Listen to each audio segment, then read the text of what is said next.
Friend, हमारे YouTube channel पे आप लोगों का बहुत बहुत स्वागत है।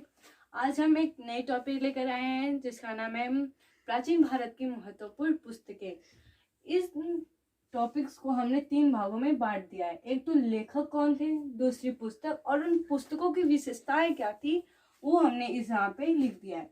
तो जो हम लेखक थे उनका नाम है विशाख दत्त। इनकी जो पुस्तक थी वो थी मुद्रा राक्षस।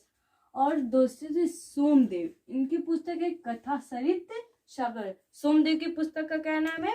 कथा सरित सागर। और तीसरे थे क्षेमेंद्र, इनकी पुस्तक का नाम है बृहद कथा मंजरी।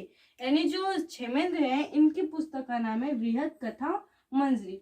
अब ये जो तीनों बुक्स थी ना ये गुप्त काल में लिखी गई थी, लेकिन हम इन तीनों पुस्तकों से हमें मौर्य काल के शासन व्यवस्था, शासन प्रणाली का ज्ञान होता है। जानकारी हमें मौर्य काल के शासन व्यवस्था की मिलती है, यानी उस समय कैसा शासन था, कौन से राजा थे, कैसे शासन प्रणाली थी। तो यही सब हमें इन तीनों बुक्स से पता चलता है। और दूसरा है पतंजलि, इनका बुक का नाम था महाभाष्य।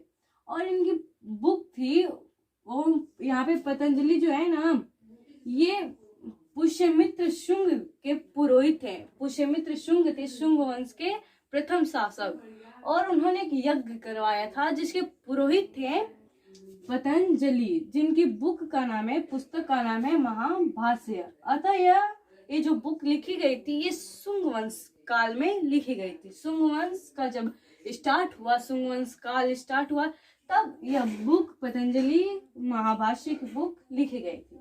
और 3rd नंबर पे हम लोगों का है कालिदास। बहुत नाम सुना है इन लोगों का, बड़ी कहानियां भी बनी है कालिदास पे। तो उन्होंने जो बुक लिखी वो था मालविका अग्निमित्र। अब ये कभी कभी पूछ देता है एग्जामों में कि महामालविक अग्निमित्र जो थे उन मालविका, ये संधि विच्छेद जब इसका करेंगे तो मालविका अलग हो जाएगा और अग्निमित्र अलग हो जाएगा। ये मालविका थी, इस बुक की नायिका थी, तथा जो अग्निमित्र थे वो नायक थे। तो कभी कभी पूछ देता है, तो इसमें टेंशन लेने की बात नहीं है, यहाँ पे ये आप बोल सकते हैं, ठीक है। और नेक्स्ट है अभिज्ञान शकुंतलम। ये बुक भी बहुत बार सुनी गई है एग्जामों में भी, और कभी कभी लोग प्रमोट कर देते हैं, इसको बोल देते हैं अभिज्ञान शकुंतलम बुक किसने लिखी थी। तो इसमें कंफ्यूज होने की बात नहीं है, डायरेक्ट हम बोल सकते हैं कि कालिदास ने लिखी थी। और है मेघदूत, ऋतुसंहार, कुमार संभव, विक्रमोर्वशी। ये सारी बुक जो है कालिदास जी ने लिखी थी। और इस बुक की जो है विशेषताएं क्या है तो हम यहाँ पे बता रहे हैं। कालिदास गुप्त वंश के शासक चंद्रगुप्त विक्रमादित्य के 9 रत्नों में से शामिल थे। यानी ये कालिदास जो है ना ये गुप्त वंश के चंद्रगुप्त विक्रमादित्य के 9 रत्न थे। उस 9 रत्न में कालिदास का नाम भी शामिल था, यानी वो भी इस 9 रत्नों में गुप्त वंश के चंद्रगुप्त विक्रमादित्य के शासक काल में ये भी 9 रत्नों में शामिल थे। और फिर अंत काल में हमारा आता है कलहड़।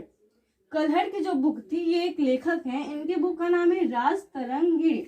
और राजतरंगिणी का अर्थ होता है ना राजाओं की घाटी, राजाओं की घाटी होता है। और ये जो कलहड़ थे ये लोहार वंश के जयसिंह राजा के समय में उनके दरबार में रहते थे। यानी यहाँ पे आप ऐसे भी बोल सकते हैं कि जो कलहड़ थे ना ये लोहार वंश के शासक जयसिंह के सामंत में उनके दरबार में रहते थे। ऐसे हो गया। अब पूछता है कि इस राजतरंगिणी में कितने तरंग थे और कितने श्लोक थे। तो इसमें आप कह सकते हैं कि इसमें 8 तरंग थे और 8000 श्लोक थे। इस किस बुक में? राजतरंगिणी की जो बुक थी जिसको लिखा था कलहड़ ने, उसमें 8 तरंग है और 8000 श्लोक है। और इस जो राजतरंगिणी बुक है ना इसमें हमें कश्मीर का इतिहास भी मिलता है, यानी कश्मीर का इतिहास कैसा था, कौन बनाया, किसने बनाया, कब बनाया, क्यों बनाया, ये सारा जो हमें राजतरंगिणी में मिलता है। और तो हमारे अगले जो लेखक हैं उनका नाम है शूद्रक, और इनकी बुक है मृच्छकटिकम। मृच्छकटिकम का अर्थ है मिट्टी का खिलौना या फिर मिट्टी की गाड़ी। और इस बुक में कहा गया है कि मृच्छकटिकम जो बुक है इसमें केवल 10 अंक के प्रकरण होते हैं। और जो मृच्छकटिकम पुस्तक के लेखक हैं अर्थात हमारे शूद्रक, उन्होंने चंद्रगुप्त मौर्य को वृषक यानी निम्न कुल का कहा है। तो ये अधिकतर एग्जामों में पूछता है कि चंद्रगुप्त मौर्य को वृषक यानी निम्न कुल का किसने कहा था। तो हम बता सकते हैं कि जो मृच्छकटिकम बुक के लेखक थे शूद्रक, उन्होंने ही कहा था। और हमारे दूसरे लेखक हैं सोमेश्वर। इनकी 2 पुस्तकें थी, पहली कृति कौमुदी और दूसरी रसमाला। और उसके बाद हमारे मेरुतुंग है, जिनकी पुस्तक है प्रबंध चिंतामणि। कौन? मेरुतुंग की पुस्तक का क्या नाम है? प्रबंध चिंतामणि। और तीसरे राजशेखर की जो एक लेखक है, उनकी बुक का नाम है प्रबंध कोश। ये जो तीनों बुक्स है ना, इनसे हमें गुजरात के चालुक्य वंश का इतिहास पता चलता है। यानी ये जो 3 बुक्स हैं, इसके द्वारा हमें गुजरात के चालुक्य वंश के इतिहास के बारे में पता चलता है।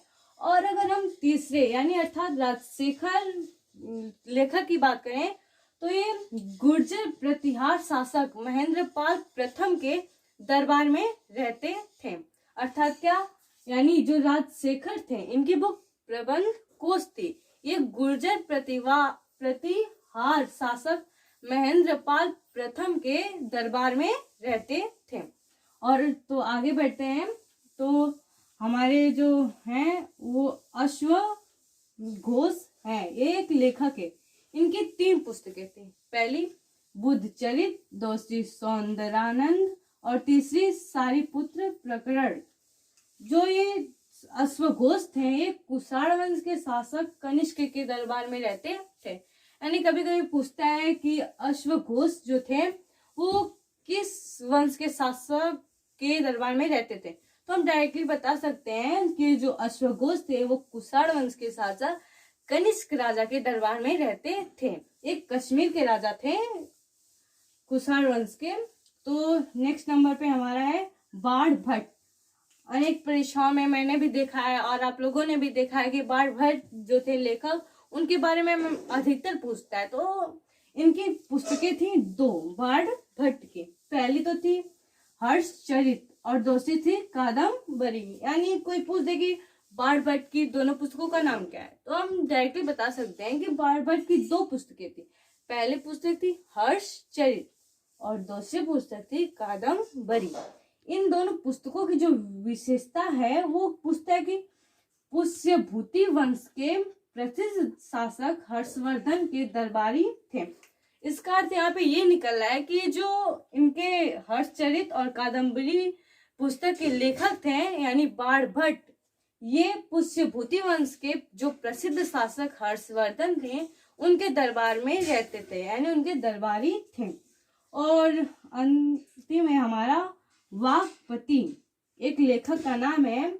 इनकी पुस्तक है गौड़ वहो। अधिकतर ये एग्जामों में पूछ देता है। तो ये जो वाकपति हैं, इनकी पुस्तक गौड़ वहो है। इसकी विशेषता यह है कि कारकोट वंश के शासक ललिता दिव्य मुक्ता पीठ के दरबार में ये वाकपति रहते थे। और ये कारकोट वंश के शासक यानी कश्मीर में उस वक्त का शासक ललिता दिव्य मुक्त पीठ थे, उनके दरबार में ये वाकपति रहते थे। इनकी पुस्तक थी गौड़ वहो। उम्मीद है कि आप लोगों को मेरा ये वीडियो पसंद आया होगा। अगर आप लोगों को पसंद आए तो प्लीज उसको लाइक शेयर और सब्सक्राइब करना ना भूलें। धन्यवाद। मुझे आप लोगों से